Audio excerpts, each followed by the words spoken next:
Tudo bom, pessoal? Meu nome é Matheus Almeida e estou apresentando aqui algumas análises sobre as variações da nossa primeira fase de construção aqui da minha equipe de futebol de campo universitário masculino, aqui da Unesp de Rio Claro, onde eu fui treinador e coordenador técnico de 2022 a 2023. Dentro desse cenário, qual é o contexto? A gente tinha no nosso elenco, então, alunos que jogam, diferente de atletas que estudam. O nível competitivo, portanto, era mais reduzido se comparado com categorias de base no futebol. E o nosso elenco era formado por ex-atletas de base que adentraram a faculdade por meio de vestibular e muitos alunos que sempre praticaram futebol e que estão na equipe pela prática recreativa. A gente tem aqui treinos 2 vezes na semana, às terças e quintas, e aos jogos nos fins de semana, jogando então esses campeonatos que estão na tela, chegando então aí a 3 semifinais, inclusive semifinal de Campeonato Paulista. A gente tem aqui, então, como pilares do nosso modelo na parte ofensiva, na nossa construção, uma construção a 3, na maior parte das partidas, podendo variar a 4 com o goleiro volante entrando, um tripé de meio dinâmico, com trocas de posição, liberdade, para eles poderem ter muita dinamicidade e mobilidade, podendo haver um lateral ou um atacante completando esse tripé, formando um quadrado no meio campo, sempre com dinâmica. Pontas fixados e um 9 móvel, exceto no 3-5-2, com o 9 mais fixado, né? E aí um segundo atacante flutuando. A ideia era sempre atrair o adversário para o meio para poder liberar as janelas na última linha, principalmente para os pontas em ruptura. Ou então, dependendo se a gente está jogando no 3-5-2, lá na nossa construção de jogada, a gente atrai o jogo para a beirada, liberando o lado oposto livre, e entrando no último terço a gente atrai por dentro para liberar as beiradas. Aqui, o ano de 2023, jogando no 4-1-4-1, que é um dos nossos sistemas, a gente tem uma saída com 4 iniciando aqui, certo? Um tripé de meio campo, com o volante 2 meias no 4-1-4-1, e nesse caso, o nosso zagueiro ele faz o passe e salta para uma fase avançada, então ele salta, sai da última linha, formando um quadrado no meio campo com o volante e os meias, né? E aí a gente atacando num 3-4-3 com um quadrado no meio, com muita dinâmica. E com bastante troca de posição. O 9 com liberdade para vir jogar, um 9 sempre móvel, podendo então dar essa liberdade para meias virem infiltrando de trás aí na última linha do adversário. Aqui a gente observa que os meias eles têm muita mobilidade, então eles podem vir apoiar o setor da bola, podem fazer trocas de posição, essa liberdade é estimulada em treinos. Aqui no 4-1-4-1, uma outra variação de construção com os dois zagueiros e o goleiro, uma saída a 3, então sempre esse pilar acontecendo, com um quadrado no meio, com o lateral vindo jogar, e aí o nosso meia traindo a marcação para liberar o beirada na esquerda no 1 contra 1, gerando o cruzamento e depois gerando o gol. Então aqui uma situação que a gente mostra bem os pilares da equipe, certo? Os jogadores compondo o tripé de meio, fazendo um quadrado bem dinâmico, móvel, atraindo jogadores, liberando janelas, e uma saída a 3. Aqui em 2023, já no 4-2-3-1, uma saída a 3 com o lateral direito e os dois zagueiros, por característica, lateral direito mais base, lateral esquerdo atacando fundo. Aqui, uma bola recuada para o goleiro, o zagueiro vem completar e a gente faz uma saída 4 com goleiro e zagueiro por dentro, o outro zagueiro e o lateral, e aí o tripé de meio por dentro, né? Aqui, numa fase mais avançada, um pouco retorna a saída a construção a 3, depois lá da construção a 4, né? E a equipe vai progredindo com proteção nas 3 faixas do campo depois pós-perda. Então a gente já tem essa proteção pós-perda imediata.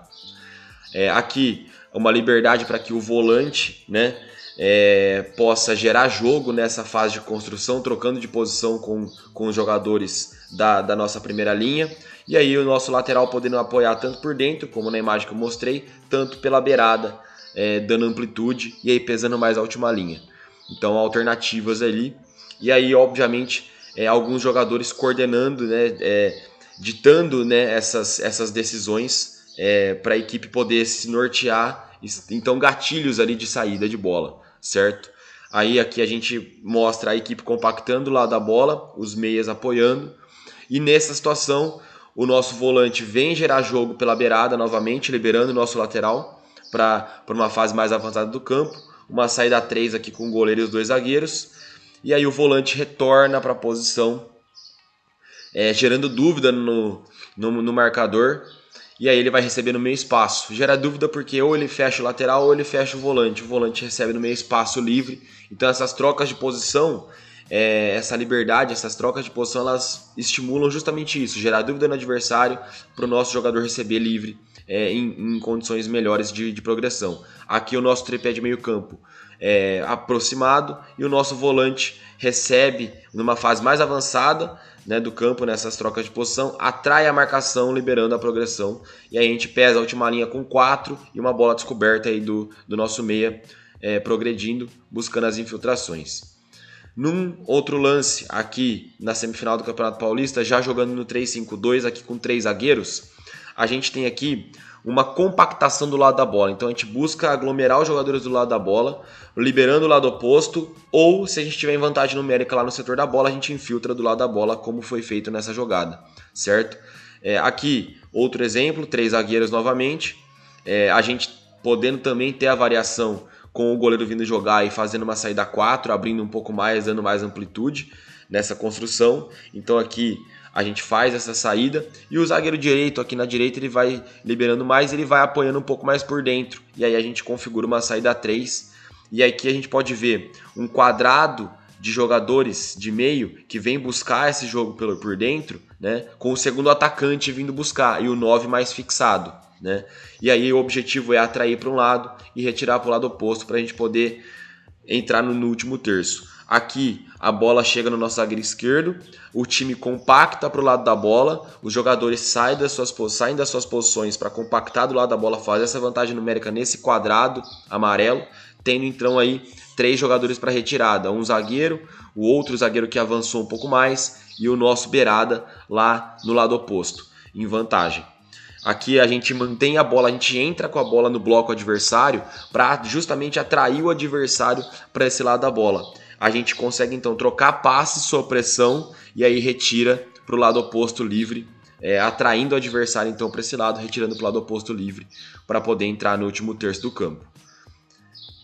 Essa variação é muito importante tanto para a gente agredir imediatamente o adversário, mas principalmente para a gente entrar em último terço.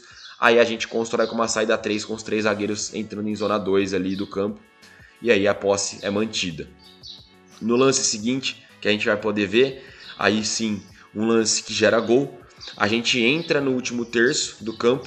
E aí essa situação a gente passa a ter então de um 3-5-2, passa a ter uma possibilidade de um 3-2-5. Então um quadrado no meio rodando muito, um 3-2-5 muito dinâmico, com beiradas fixados, um 9 fixando, abrindo janelas para um meia entrar ou um segundo atacante entrar e aí finalizar nas janelas. Isso é uma coisa que a gente gerava muito. Então aqui um panorama um pouco básico do que a gente fazia, para só uma ideia geral, né, do que a gente fazia na nossa equipe de futebol de campo masculino da Unesp de Rio Claro. Aqui estão os meus contatos, alguma dúvida, alguma curiosidade, pode entrar em contato comigo e a gente conversa. Obrigado.